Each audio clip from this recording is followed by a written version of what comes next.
Technology and art in prehistory. If we want to go ahead and find out who made what kinds of objects were made early on in the history of humankind, then there are two places we could look. We could look for art, and we can look for technological process or pieces of technology that remain. So we can think of technology as being tool making and art as being a kind of craft making. And we can imagine that the earliest art forms were primarily verbal, because when they're verbal, clearly we don't have any evidence of them. We have no evidence until they're written down. Technology, on the other hand, in the form of tools, are very visible because we can locate tools as we might find them and dig them out of the ground when we're hunting for fossils and doing archaeological digs.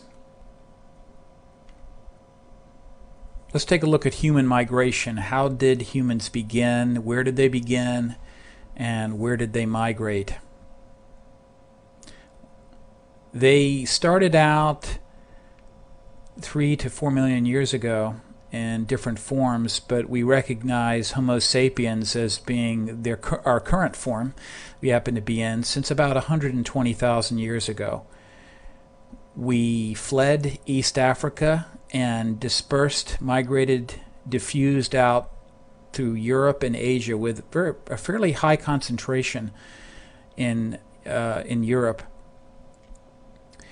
And we have fossil sites in various locations that we'll go ahead and take a look at. So here, let's take a look at some information on hominid fossil sites. But before we do, let's just take a quick look at the migration of humankind. So we started about 120,000 years ago, and here's a picture of East Africa where we began, and then we dispersed out, moved out to a kind of a northeasterly direction, moved over to, there's Europe, where we find fossil remains dated about 50,000 years ago. And then, of course, there's Asia over here, 60,000 years ago. If we look at some of the densities of where we found the individual fossils, presumably those densities reflect settlements, early prehistoric settlements. But if we proceed down, we can look at some of these fossil sites in more detail.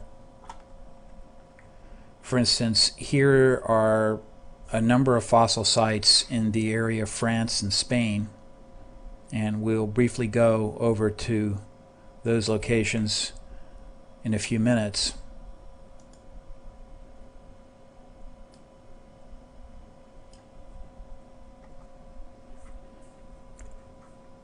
All right, so let's continue with from human migration to what we did after that in terms of making tools.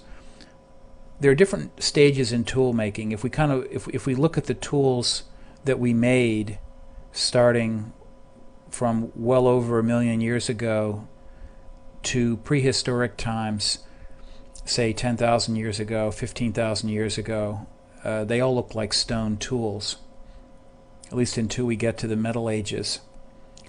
But there are some qualitative differences between the tools. For instance, in the Oldowan period, we make tools by basically chipping stones. In the Acheulean period, there's the shaping of the whole stone rather than just chipping part of it. Mousterian, there's a move towards standardized tool making. And then finally, more recently, in the Upper Paleolithic, we arrive at more complicated, more complex-looking tools. So let's go ahead and take a look at some of these. So this is the Oldowan period, and we can see the earliest form of tools right here, where we've got stones and pieces of them have been chipped away. And we move down to the Acheulean period, we have the whole stone being chipped away as a singular tool, as a specific kind of tool.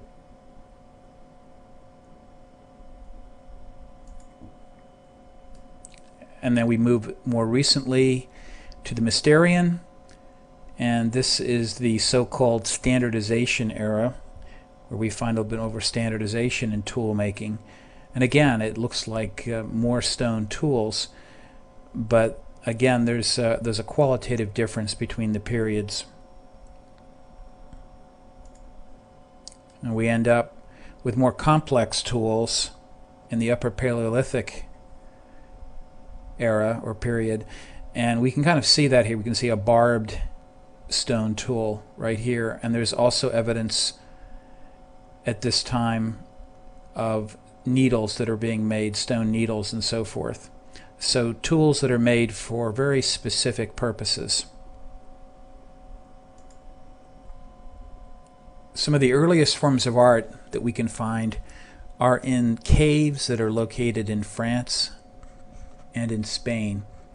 Lascaux is probably one of the more famous caves, and if you take a look at the very beginning of an art book, then you're likely to see something about the Lascaux cave and all of the chambers that you can find within that. There are numerous other caves, Chauvet in France and Altamira in Spain. Let's go to the page on Lascaux. And so right now we're moving over to France, and it has this kind of nice little interface where you imagine you're in a cave and you've got a flashlight, and perhaps you are the first visitor in a long time.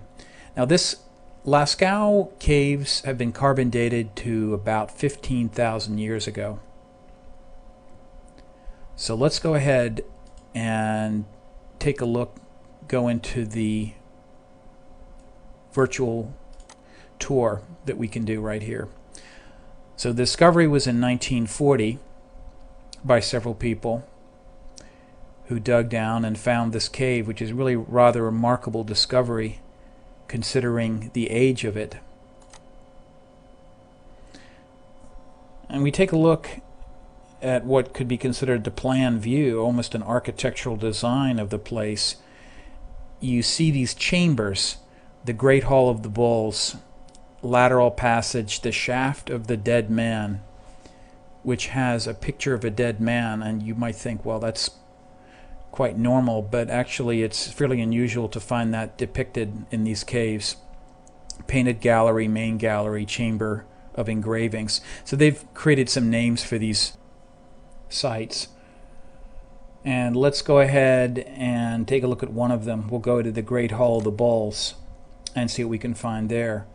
We see a lot of different things. We find bulls, we find bison, we have cats in some of these.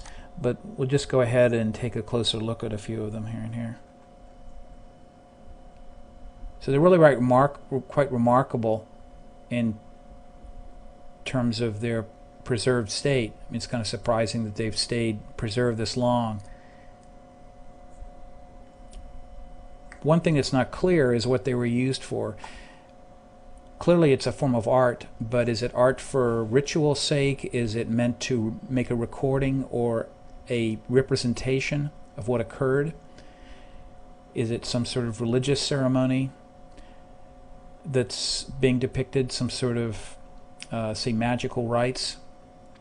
And so that's not really clear, and we'll never know that probably, because writing has not existed up to that time, and we won't find it until we discuss the Sumerian era. And we can back up a little bit, and we can find the shaft of the dead man, and there we can just see one of the very few pictures of humankind in these pictures, and there he is, scene of the dead man.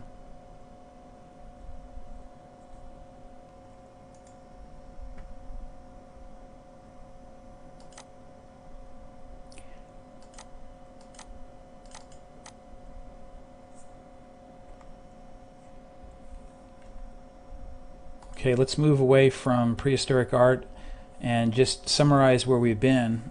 Art and technology grew up together. Likely it is the case that art started out being very verbal,